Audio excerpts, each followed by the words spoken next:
This is TWiT.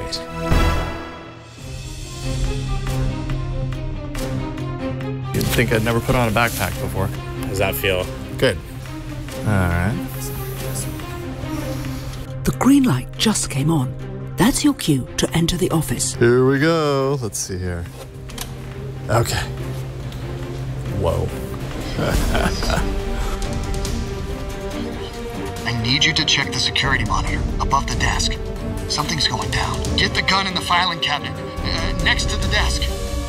That is cool. I want some pizza, but not that pizza. Okay. Yeah, it's got a flashlight on it. That's nifty. You gotta be kidding me. Oh my god, this is totally weird. Watch out! There's a drone below you.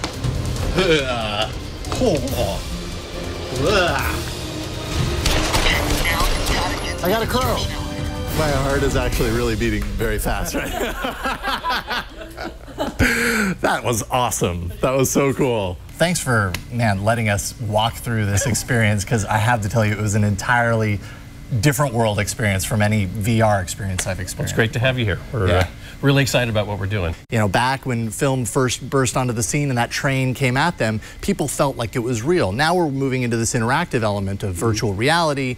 Maybe people are a little disappointed after a few years of hype around VR because it's not quite as immersive, but what you're doing with Nomadic really takes it to the next level. Explain your kind of what you're bringing to the table here to take Nomadic into that hyper physical direction. Well, one of the problems I've always had with VR in the past is that when you're sitting still, or you can only move around a little bit, you can't really explore, and so you're forced to use controllers and things to like leap forward or do things, grab things, whatever.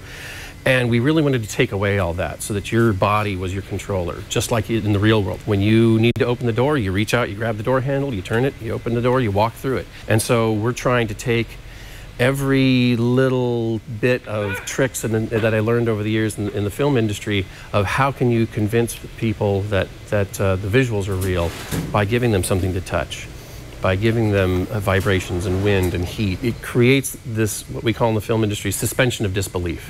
I wasn't expecting the realism. For me, as a game maker, I've never really had to think about what the physical position is of the player. But in our experience, for example, we have a situation where one of the NPCs asks you to wave. Hi. Right? They wave at you. Oh, I see you. Okay, hi. And we actually don't track you. We just sort of assume like social obligation will take over and you wave back. And everyone does. This is really right? cool. Because you don't want to be that guy. Right? The guy waves to you, you wave back. And it's a little subtle thing, but it all adds up into this larger feeling of I'm really here. The wind, the heat, the physicality, the different textures, right? The way the plank kind of wobbles when you walk across it. The floor underneath you is a big aspect of this particular experience, be it the plank, be it the elevator. Right. Have an actual prop in your hand. If you don't know where you are in the space, it can be a real challenge. But if you have a prop, your body kind of fills in the dots. Do you have plans or ideas around expanding it so you do see more physical elements, or is that a big kind of, I don't know, a big challenge? It is a big challenge, but the answer to the question is yes. We absolutely want to get to an avatar-style representation in space. And we have done it with, for example, we've done it with Leap Motion, which is for folks who don't know, it's a hand tracking software and hardware solution. And to have your hands is certainly a bonus. So we do know that being able to see your hands and to do finger tracking, that's great. But also really for multiplayer. We know that having that social element just adds so much more engagement, and you're so much more enthralled when you can share it with another person. So we're going to get to multiplayer, and all the challenges that come along with that is you need to see where the other person is. Absolutely. And just a floating headset and a floating gun isn't going to do it. I imagine user testing is of high importance when you're talking about stuff like this. And I know that you guys were in Hong Kong not too long ago doing a lot of user testing there. What are some of the surprises that you gleaned from watching people go through the environment that you have created around them? Well, it's really fascinating watching human behavior because, first of all, people are essentially blindfolded when they're going through it. And so they are just reacting. They're not aware that there's chaperones and stuff that are following them through just to make sure that they're not going to fall and trip or get hurt. But we can watch their behavior and and it gives us feedback so that we can correct the game. Like if people are consistently doing something or having trouble with something, we can fix it.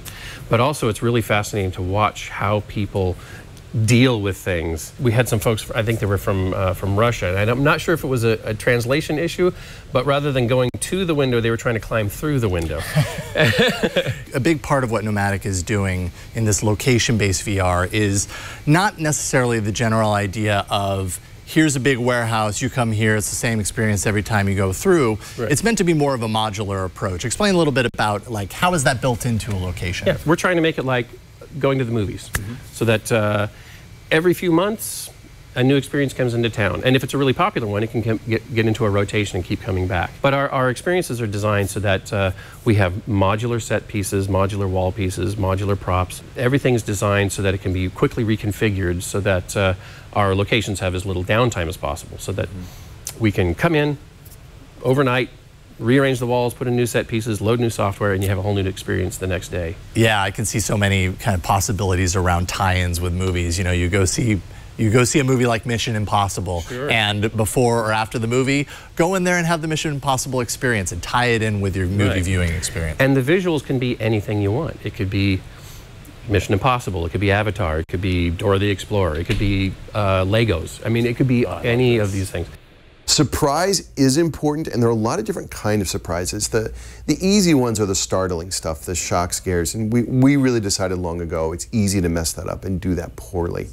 And I think the VR industry in general, the home industry, is starting to learn. There have been some horror games that have been really kind of traumatic to some people. I kind of overdid it.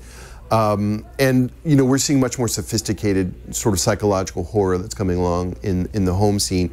We will likely do haunted house style scenarios. I don't know if we're ever going to go down that route of more of a tougher horror experience, just because I don't think it fits the kind of audience that we're going for. So those kind of surprises we're not going to aim for. But the other kind of surprises that can be done around things like changing of scale really quickly. That's something you can do beautifully in VR, where suddenly, you know, you're a 6 foot tall human being, and very easily you can be a 6-inch mouse really quickly, and suddenly the world looks really different to you, right? And so this thing that you're interacting with that was, you know, you thought was a trash can a minute ago is now a thimble, and you're just like, whoa, what is going on? But it's like, it's still just a trash can, dude. You very recently kind of came out of stealth mode, and you know, now everybody's kind of getting the chance to, you know, you're inviting people in to kind of get the chance to experience this.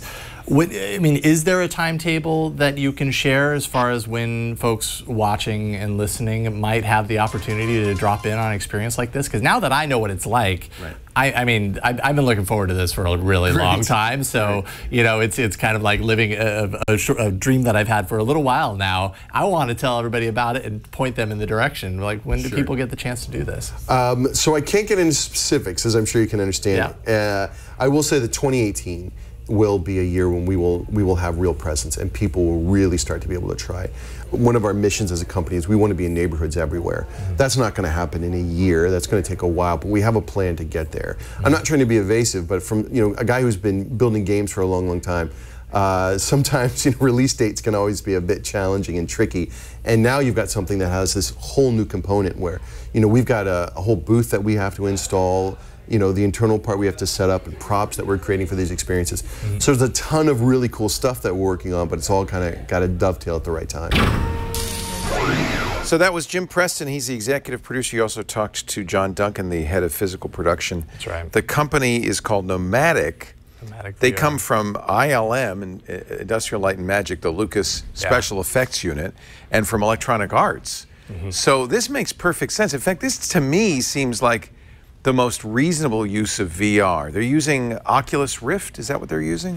I believe it was an HTC Vive, if I remember correctly. Well, no, I'm looking at the headphones.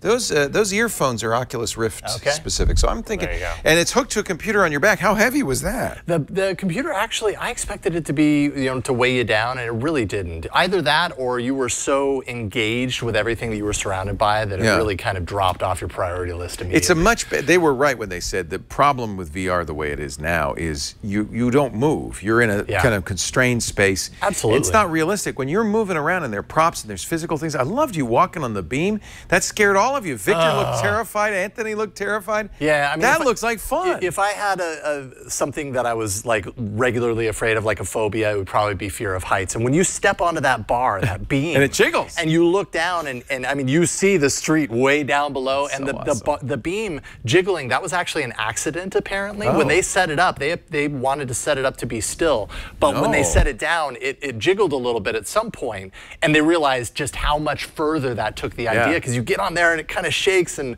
it makes my bones ache thinking about it. You could see this. I mean, laser tag was big. I mean, for a while, and people had similar kinds of spaces they'd set up, and you'd play laser tag. You can see the same kinds of spaces being used. I love the idea that they change it regularly. That was one of the problems with laser tag. It got boring because it was the same space all the time. Yep. It almost would be like going to the movies. Like, the new, nomadic experiences in town.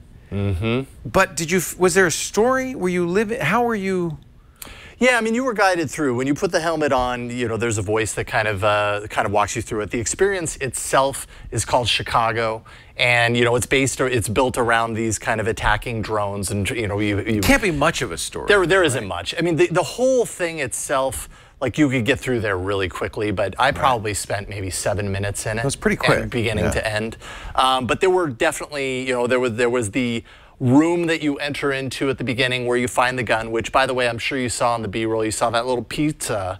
That looks good. I would have taken steaming, stinky pizza. Leave the that gun. Was on top take of the filing pizza. Cabinet. It had a purpose. It was there because there are sensors in the real space that need to detect whether the gun is inside of the filing cabinet and where the gun is when you open the filing cabinet to get it. So they put the digital pizza there so that you don't want to go near it and shatter the illusion of going through the pizza and into the open top so it's of the really filing disgusting.